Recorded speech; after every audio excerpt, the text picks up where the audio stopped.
Yo guys, what's up and welcome back to another video here on SAMCAM's YouTube channel. Now this is a video going into next season, the 25-26 campaign, that I think you guys are going to find very, very interesting. So let's get into it.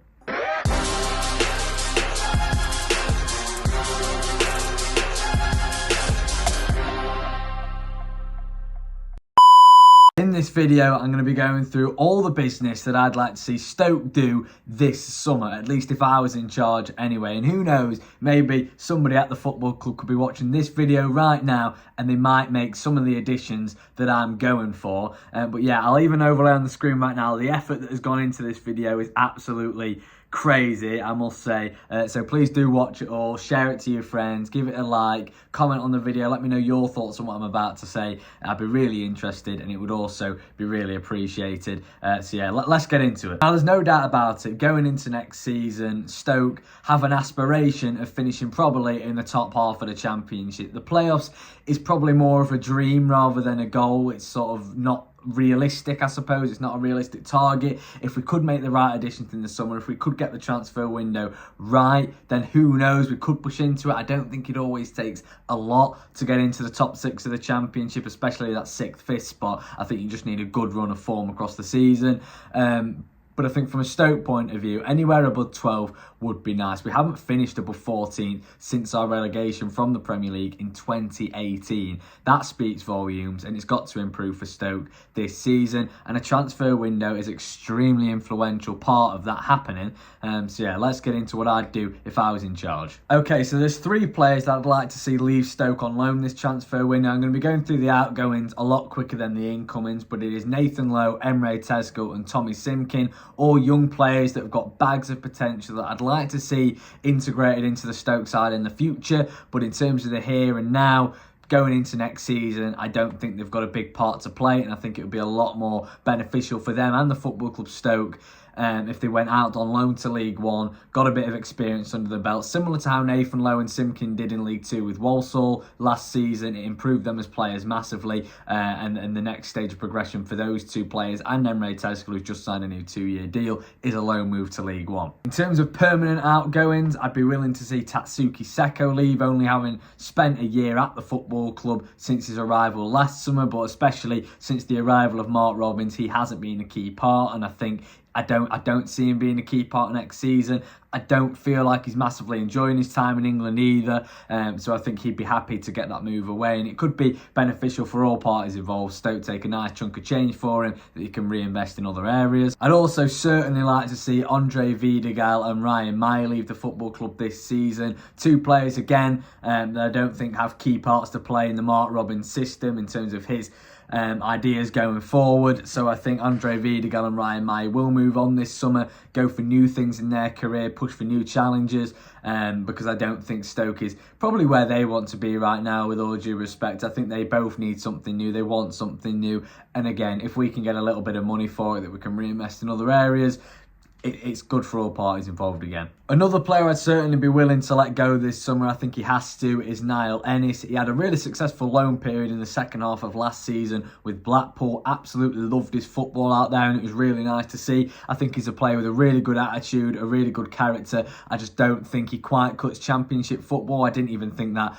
when we signed him 18 months ago now, if I'm quite honest. So I'd like to see him go back to League One, where he knows how to find the back of the net, where he can play with confidence, enjoy his football. And again, I think we could accept a 500,000, maybe £1 million offer. And again, it's another transfer that would suit all parties involved, really. The final 2 players I've got that I'd be willing to let leave Stoke in this transfer window. The first one, this isn't a willing one. This is against my will. It's Wouter Berger. Now, in January, I am told that he was very, very close to leaving the football club, especially on deadline day. He had a medical booked for a foreign team, but it didn't go through because Stoke didn't have enough time to find a replacement. So, look, he's a fantastic professional, if that is true. I do definitely think it is. But I think going into next season, I don't see him in a Stoke shirt, to be quite honest. I think he's a fantastic footballer. He's really adapted nicely over the last 2 seasons to Championship football, English football, and the physicality of it. But unfortunately, I don't see him staying. If we can keep him, brilliant. He's a great option to have. But for the sake of this video, I've got him leaving Stoke. I'd accept a fee, £4-5 million, a good chunk of change for the player that Wouterberger is. And again, I think he's a player that wants new challenges in his career. But again, if I'm wrong and those rumours are false, then I'd also love to have him at Stoke next season. Now, the final outgoing I've got on my list is Sol Sidibe. Now, I know it's going to get quite a few mixed opinions as I first just said that, but if you haven't seen, the report circulating the Young England international at the moment is that Aston Villa have tabled a £20 million offer for the midfielder. At such a young age, he's broke onto the scene so well at Stoke. He's got a huge career ahead of him, and I think a move to Aston Villa would really suit him. It would give him a really good platform for the rest of his career. And again, Stoke need to improve here and now. They need to improve next season. And that's, I don't want to seem harsh, but I don't think Sol Sidibe is going to play a big part of that right now. I don't think he's ready to. And I think if he was to stay at Stoke next season, it'd probably be a loan move to League One anyway, to get him that really consistent, football week in, week out. So I think Aston Villa, if it's £20 million, 20 million, maybe it's 10 million up front or whatever, it's a lot to play around with in the Championship. It could really help Stoke out, and it can help them improve right now. And although Sol Sidibe is going to be one hell of a player in the future, right now we need players that, like I say, are ready to be great players now in the Championship. So I'd be willing to let him go if a real big offer like that from Aston Villa is true, and it did come in. Now let's go on to the more interesting part of the video, the more exciting side of this video, the incomings. Now, I've studied this part really, really carefully. Mark Robins, which style of play, which style of formation he's going to go for next season is sort of unknown a little bit. Whether he decides to opt towards his 5-3-1-1, which worked so successfully at Coventry, got them in the playoff final. Whether he decides to stick with that at Stoke, I'm not sure, or whether he decides to go for the 4-4-1-1, which is a formation he's opted to go for the majority of the time as Stoke manager so far. We'll have to wait and see. But the players that I've decided fit into both styles of play really nicely, to be quite honest. So yeah, and at the end of the video, I'll put a team lineup on screen of each formation and how the new players and the players we've already got would fit into it nicely going into next season. Now, it is key to note that Stoke have already made their first signing of this summer transfer window. Sorba Thomas has arrived from Huddersfield on an undisclosed fee. Now, I really like this signing. I think he's a player with bags of ability, bags of quality, delivers a superb cross of the ball in terms of dribbling, top notch. The only downside to it is that I'm under the impression in the past at Huddersfield, he has been known to have a little bit of a bad attitude. But look, if Mark Robins can keep that in line, keep that in check, then we've got a really good player on our hands for next season. And he can play anywhere along that left flank, whether it's left midfield, left wing back, left back, anywhere across there, and he can do a really good job. So I think he has that versatility for Mark Robins. He can play in any style of formation that he likes to choose from. So yeah, really good little signing there from Stoke. Now, the first signing that I'd like to see Stoke make, we're starting from the back, going up to the top. It's Joe Worrell on a loan move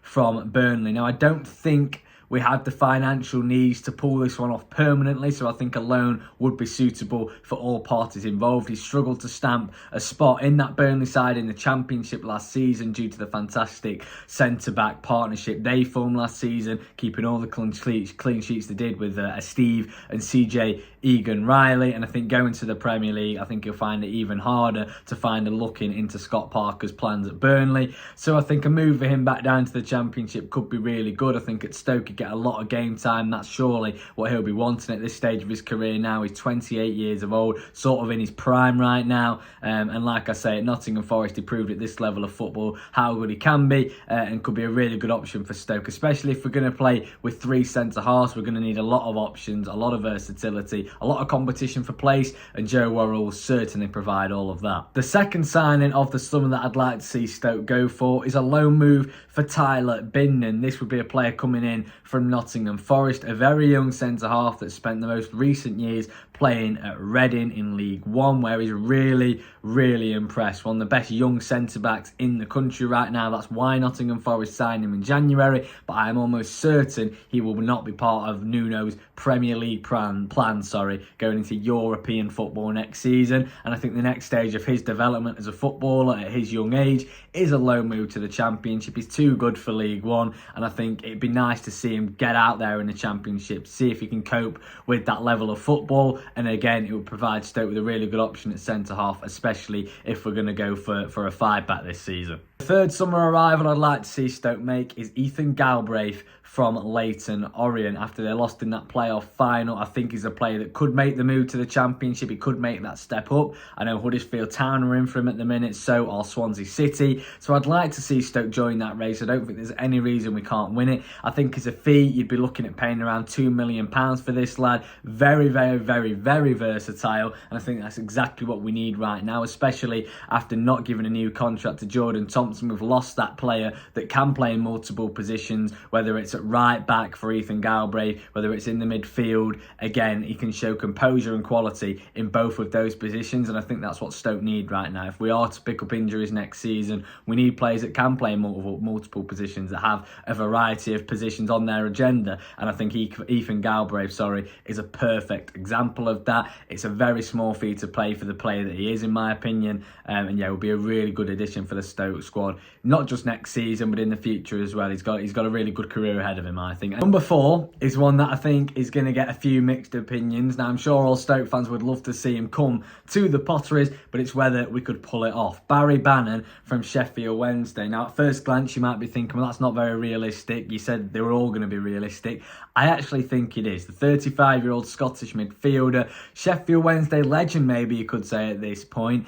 I don't think he's going to stay with the Owls going into next season, though. With the difficulties Chanzeri's ownership and the football club are facing off the field of play going into next season, they have offered Barry Bannon a new contract, but I think the club is a little bit of a mess, with all due respect, right now. And I think Barry Bannon wants to go to a club maybe with his new contract that is a lot more stable. I know Coventry, Wrexham, West Bromwich Albion, even Derby County and Stoke are all rumoured in for Barry Bannon, so it will be very difficult to pull this one off, but he's a workhorse. He's a great character as well in the dressing room. He'd be a great signing for Mark Robins' side, and again would slot into the midfield really nicely. Some of you may be thinking 35 is probably a little bit steep to be playing Championship football. Well, I don't think so. He notched up 41 appearances for Sheffield Wednesday last season, bagging 9 goal contributions in the games he played. And like I say, the attitude that he's got, the character that he's got, it'd be a great addition. He's one of them players that you absolutely hate playing against, but if he was on your team, you would absolutely adore him. So Barry Bannon will be top of my list for players I'd like to see bring in. And I think Stoke have also got a really young side as well, so adding a little bit of experience to it wouldn't be a bad thing whatsoever. Going on to the 5th summer arrival is a player that we have heavily been linked to in this transfer window, and I would love to see it happen.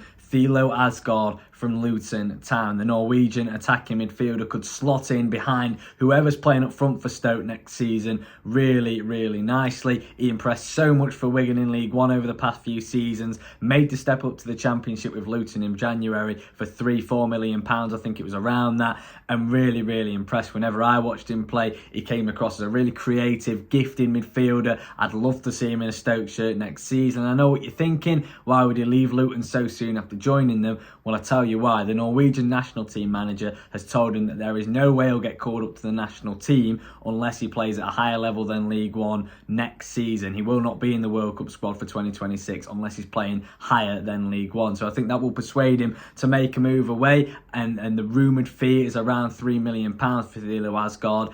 And I would snap your hands off for him, because what a player he is.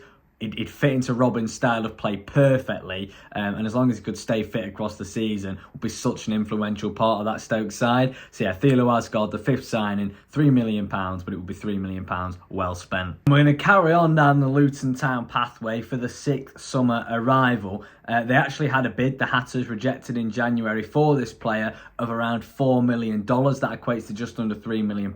So if Stoke were to pull this one off in the summer, you'd probably be looking at around a £4-5 million price tag to pay. But I tell you, for this player, it'd be worth it. American international Patrick Aguiman currently plays in the MLS with Charlotte FC. Came up through college I can't call it college football. I'm going to have to say college soccer. Came up through college soccer. That makes me feel sick saying that. Do apologise to all the viewers right now. But yeah, came up through college soccer. Has really impressed in the MLS, especially over the past few years. Has broke into the USA national team. He's a menace up front. Has a really strong shot in him as well. And I think he'd be a handful for defenders in the Championship. I think he'd suit Mark Robins' play really nicely. He's very pacey as well. He's the perfect centre forward for Championship level. So Patrick Agyemang would be top of my list for strikers that Stoke could bring in this summer. If we didn't want to pay that big of a price tag for a player, I do understand it. We could look towards the loan market, in which case I'd be looking at either Jayden Danns on loan from Liverpool or Matteo Joseph on loan from Leeds. Matteo Joseph is a pure quality player that certainly I don't see him being a part of Leeds' Premier League plans for next season under Daniel Farke. He's only started one game for Leeds since the 29th of December in the Championship. That was away at Derby County. He only notched up 6 goal contributions last season. Half of those were goals, the other 3 were assists. But watching him play, I find him a joy to watch. I think he's a player that in the right system, with a real consistent run of games, could bag a lot of goals at Championship level. And he's a player that needs to get out and play football. So a loan move to the Championship could be really beneficial for whichever club signs him, for whichever club loans him out, Leeds United, and also for the player himself, Matteo Joseph, to improve. I'd love to see him in a Stoke shirt, unless we were willing to pay £5 million for Patrick Agyemang, because he would be top of my list.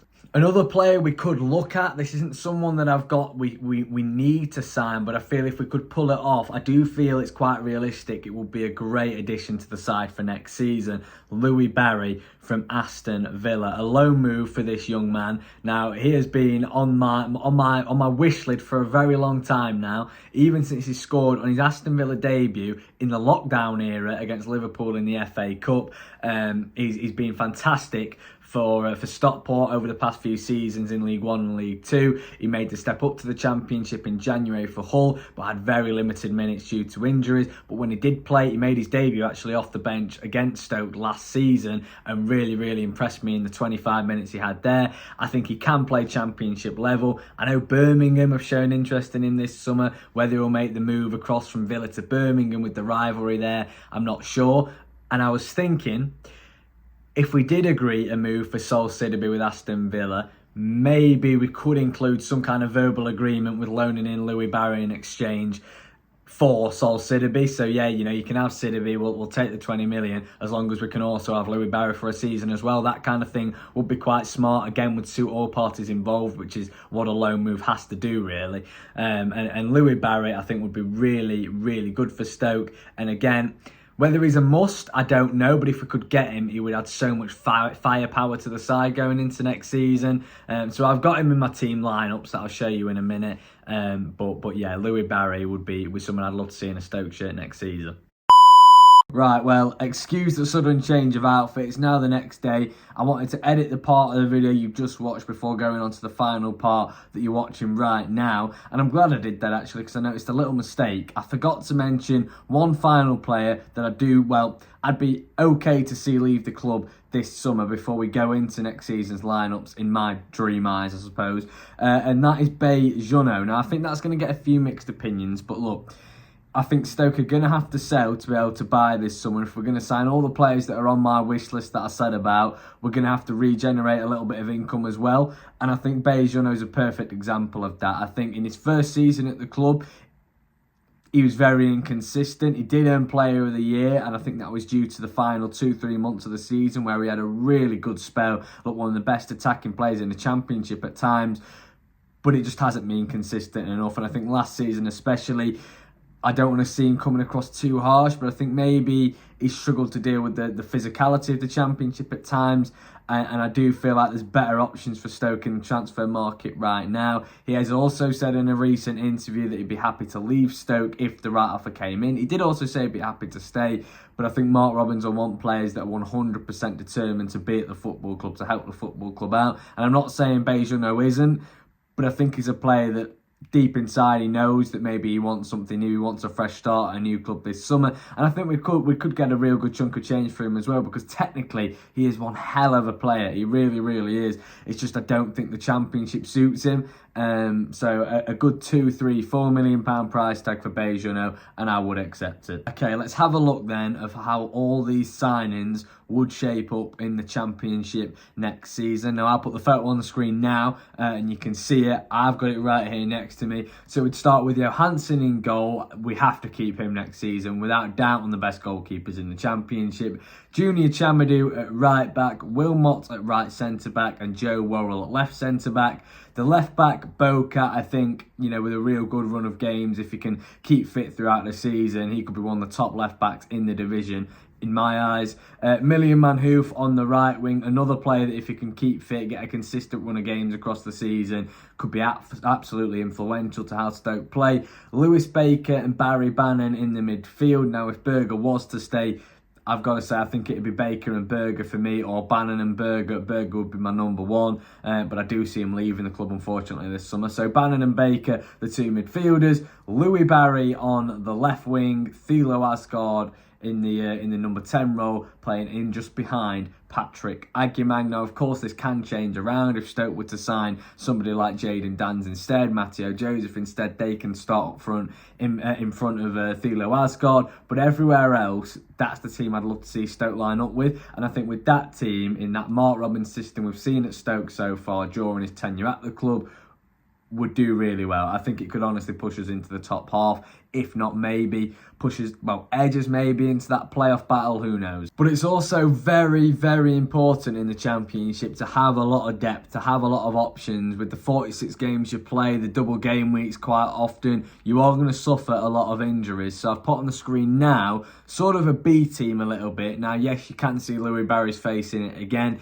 This is because obviously you're not going to have 11 subs, you've only got 9. So anyway, we'd have Bonham in goal. That's our backup goalkeeper. I really don't mind that. Ethan Galbraith as a player on the bench. This is why I wanted to sign him. He can slot in at right back if we need to. He can play in the midfield. He can play right wing back if Robins decides to go for the 5 back that we saw at Coventry all those years ago. Ethan Galbraith, the perfect sort of versatile player. Then the two centre back options we've got is Gibson and Tyler Bindon. I've got Jaden Dixon as the backup left back. However, he is more obviously naturally a centre half. But again, I mean, you've got Sorba Thomas playing in front of him. If Bocat was to pick up an injury, Sorba Thomas can slot in at left back or left wing back just easily as well. Then we've got Pearson and Lawal as our backup midfielders. Lawal, another really useful player to have, very versatile.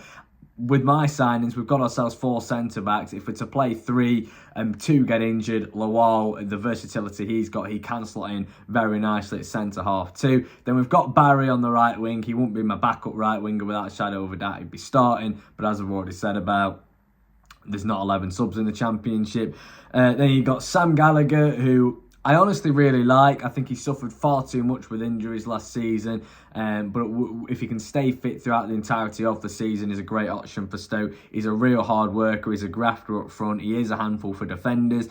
Probably needs to improve on his goal tally, but in terms of a backup striker, I don't think you could ask for any more. I think he does provide real competition for whoever Stoke sign up front next season. And then Jayden Danns I've got up front, but again, whether we'd sign 2 strikers this summer, I'm not sure about that. Maybe if we were to sign a striker this summer, Danns, Joseph or Agyemang in my eyes, then we might leave it with 2, Gallagher and then in January, if we feel we need to bolster our attacking options more, we could then sign another striker then. But right now, if we were to sign Danns or Joseph as well on loan, then they provide more competition. But if you look at that, that's the depth you'd like to see in the Championship, in my opinion. That's a squad you'd like to see in the Championship, and a squad that I think will be very, very successful. Also, with my signings, if you like to see how it would shape up in Robins' old formation at Coventry, whether he sticks with that and teaches that to the Stoke players during this pre-season, we'll have to wait and see. But if he does, this is how it would look. So we've got Johansson in goal, the right wing-back Chamadou, left wing-back Bocat, the 3 centre-halves, 2 of my summer arrivals in there, Tyler Bindon, Wilmot and Joe Worrell. 3 midfielders, Berger sitting deep, Bannon on the left of him, Baker on the right. In behind, Patrick Agyemang up front. would be Thilo Asgard. So that is how it would shape up in the 5-3-1-1 formation that Robin stuck with at Coventry for all those seasons. Now, I did say I was going to make this video as realistic as possible, and with obviously a transfer window, you can't just sign. We spoke about the outgoings, we spoke about the incomings. You've got to think about the financial side of things as well, and that's what I've done realistically here. Obviously, I don't know the specific prices. I'm not involved with the club. I can't, but I can go off rumoured fees, predicted fees and stuff like that. So this is what we'll be working with. So what you can see on the screen right now is the outgoings for Stoke and the money around that you'd be looking at us getting if we were to do all the business that I've spoke about in this video. So Andre Vidigal, probably a fee around £800,000. Ryan May, we valued him at 1.5 million. Jonno, 3 million. Emre Tezgul and Tommy Simkin, both no money coming in because it's loan moves. For Nathan Lowe, as of recording this video, there has been a rumour that Stoke could put a price tag of £2.5 million on him, and I do feel like Luton Town and Huddersfield would be both willing to pay that. So we'll add that to the fee. So that's 2.5 million. Wouterberger, 4 million. I think that's fairly realistic. Niall Ennis, 500,000. Tatsuki Seko, 1 million. And the big one of the window, if it was to happen, Sol Sidibe for £20 million. Now, I have incorporated the fact that I don't think this would be 20 million up front, sorry. I think it would be 10 million up front and then the other 10 would be in add-ons. But there's no reason as well why this wouldn't be such a sharp piece of business from Stoke, because we could add a sell-on clause for Sol Sidibe. So if he does, and he probably will turn out to be the great player we think he will be, then we can get a chunk of change for the next fee that he moves on to, or the next club he moves on to, sorry, and we can get a big chunk of the fee. So the total of the outgoings, if you only include the 10 million from Sol Sidibe's transfer move, if it was to happen, it's £23.3 million, which gives Stoke a lot to play around with. Now, obviously, you're not going to go and spend all of that, but you could spend a fair bit of it. Now, in terms of how much we'd spend, as you can see now, is the incomings. I feel like to bring in the players, I've said in this video, you'd be looking at around £10 million, which would give you a profit over the summer of just over 13 million, which is exactly a position that Stoke would love to be in at the end of this summer transfer window. The incomings, Ethan Galbraith for 2 million, Patrick Agyemang for 5, and Thilo Asgard for 3. They've got a total together of £10 million, but the rest you won't be having to pay any, or you'll be paying very little money for, maybe compensation packages at most. But Joe Worrell on loan, Tyler Binden on loan, Barry Bannon on a free, Louis Barry on loan, and then Matteo Joseph or Jayden Danns on loan if we wanted to pursue that third striker. But yeah, £10 million for that kind of transfer window would be very, very nice. However, obviously, the transfer window Stoke are going to have is very dependent on the players that we let go and how much money we get for them. Obviously, I don't know. I'm not head of recruitment at Stoke. I don't know how it all works. This is just rumoured fees that I think could be fairly realistic for the players in this video. But yeah, I think that's pretty fair enough. And like I say, a £13.3 million profit, nothing to be argued with. And I honestly think we'll be ending the window with a better squad than what we started with anyway. Anyway, that does come to a close of what I'm sure is going to be a very long video. I hope you stay with me. I hope you've enjoyed it. If you have, please do drop a like and subscribe. Share this one to your mates. I'd like to get as many people to see it as possible, see what other people think of my opinions on the Stoke side and possible signings. But yes, that's all for me for now. I am going to be coming up with some more videos over the summer, so keep your eyes open for them. And that is SAMCAM. Peace out.